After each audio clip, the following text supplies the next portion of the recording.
in week 9 of the college football season. My name is Mike Browning. I'm the host of the College Football Road Trip at CFBRoadTrip.com, and I'm coming to you this week from Charlottesville, Virginia, for this week's Miami at Virginia game. Last weekend, I was in Lynchburg for the BYU Liberty game, a game that turned out to be a lot more lopsided than I expected and in the opposite direction. Liberty just ran away within the second half, so congratulations to Liberty. Hopefully we have a really exciting game this weekend as well. I'll be picking that game at the end of today's video. With all that said, I've had a lot of fun so far here in Virginia. I'll obviously be writing about both of these trips to Liberty and to Virginia over the next couple of weeks, so be on the lookout for that. I'll be sure to let you know when that's out on my site. In the meantime, not too many exciting games this week. There's a couple ranked versus ranked matchups, but in general, this is kind of a letdown week after two really exciting weeks of college football. But that doesn't mean there's not games to pick, so let's go ahead and jump into this week's picks. We're going to start off with the Conference USA matchup. We have North Texas traveling to Western Kentucky.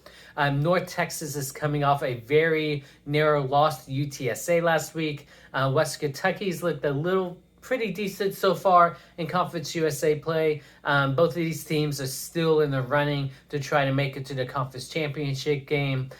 This is a game that I usually lean towards the home team, and in this one, Western Kentucky is the home team. So I have Western Kentucky winning at home over North Texas.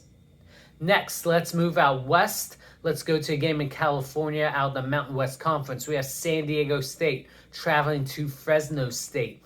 Fresno State is a team that really mightily struggled at the beginning of the season in the non-conference schedule, but have kind of bounced back a little bit now that they've jumped into conference play.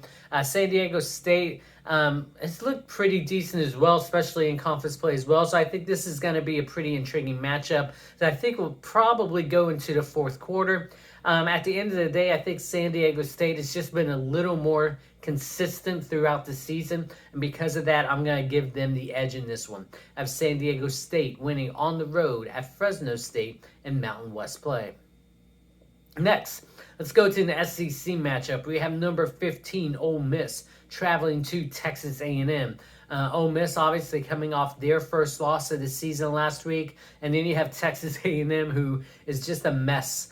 This year, they had 3 freshmen suspended earlier today as well. So who knows what's going to happen with that. But that's kind of the intriguing part of watching a Texas A&M game these days. Ole Miss is looking to bounce back after the loss last week. I think Texas A&M is just in that spiral that it's going to be hard for them to bounce back from, especially against a ranked team. So because of that, I have to give the edge to the Rebels in this one. So I have number 15, Ole Miss, winning on the road at Texas A&M in SEC play.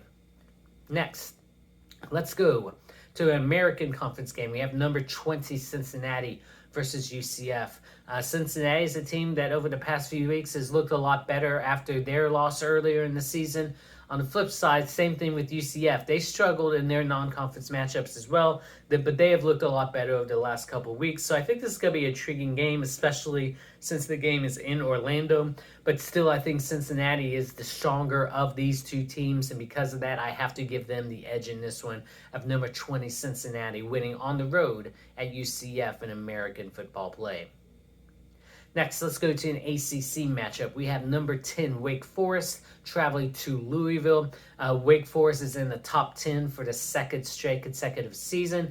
Sam Hartman, I am a big fan of, as I've mentioned on this video before.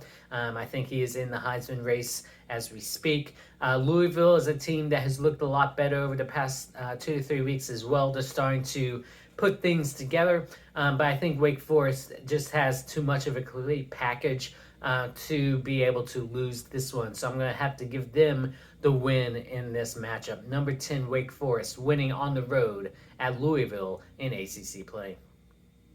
Next, we have Notre Dame traveling to number 16, Syracuse. Notre Dame is another one of those teams that obviously struggled mightily the first part of the year. They're still unranked, but they've looked a little bit better, especially last week against UNLV, although it is UNLV, so take that with a grain of salt. Obviously, Syracuse is coming off their first loss of the season to Clemson, a game that they had control over until Clemson changed the quarterback in the second half. Clemson obviously came back to win that one. So Syracuse is looking to bounce back in this one. And Notre Dame, unfortunately for them, is one of those teams that I think they will be able to bounce back and beat this week. So I have number 16 Syracuse winning at home over Notre Dame. Next, let's go to our first of three ranked versus ranked matchups. First one is out of the Big 12. We have number 9, Oklahoma State, traveling to number 22, Kansas State. Kansas State is coming off its first conference loss of the season, losing last week to TCU, who is also the one team that has beaten Oklahoma State so far this season. Oklahoma State is a very strong team. They came back to beat Texas last week, obviously. As I mentioned, Kansas State also has their second loss of the season to Tulane earlier in the season. A loss that isn't looking as bad now that Tulane is in the top 25. It's in Manhattan, Kansas, but I think Oklahoma State is the stronger of these two teams. I think they are going to go straight forward into the Big 12 championship the way they are looking so far this season. And so that is going to go with a win this week. Number 9, Oklahoma State winning on the road at 22nd ranked Kansas State in Big 12 play. Next, let's go to an SEC matchup now. We have number 19 Kentucky traveling to number 3 Tennessee. Obviously, Tennessee coming off the huge win 2 weeks ago against Alabama, all the way up to number 3 in the country. If they win out, they're obviously in the national championship semifinals. Kentucky is starting to slide back a little bit after having a very strong beginning of the year, losing a couple times over the last few weeks. Going on the road to Rocky Top is a tough ask for Kentucky, especially with the way Tennessee is playing and the way the crowd is going to be at that game. So because of that, I obviously have to give the edge to Tennessee. I think they will run away with it in the second half, honestly. I have number 3 Tennessee winning at home over 19th ranked Kentucky in SEC play.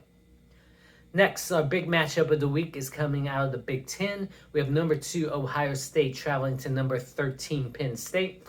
Penn State is another team that just came off of their first loss last week against Michigan, but Michigan pretty much wiped the floor with them. They blew them out in the second half. On the flip side, you have Ohio State, who's starting to put everything together. There was a few times early in the season that they struggled. I mean, they won pretty convincingly every week, but you could tell they had struggled a little bit here and there. They're starting to put things together, and that's bad news for Penn State. I think Ohio State is going to run away with the Big 10. Everything's is moving towards that big Ohio State-Michigan matchup at the end of the season. So Ohio State will win big this week. Number 2, Ohio State wins on the road at 13th ranked Penn State. So now let's get to this weekend's matchup that I will be at here in Charlottesville. We have Miami traveling here to Virginia. This is a matchup that I think early in the season I thought would be a lot better than it actually is. Miami is a team that has just struggled mightily throughout the season, losing to teams they shouldn't have lost to. 3-3 on the season, I believe. Virginia not doing much better. They're right around 500 as well. That's kind of to be expected with Virginia. The question is, will Miami put it together at all this week, or Virginia just be able to pull away and come out with the win in this one? Virginia is the home team in this one, and so because of that, I'm going to give them the edge in this one. Miami is just one of those teams that's in that spiral that I think will continue. I have Virginia winning at home over Miami in ACC play here in Charlottesville. So that's this week's games. I'm excited to be at another game this week. It's been a great time here in Virginia. Again, I'll be writing about my time in Lynchburg and in Charlottesville and let you know when that's on my blog over the next 2 to 3 weeks. In the meantime, go enjoy the Week 9 games, everyone, and we'll talk to all of you again next week.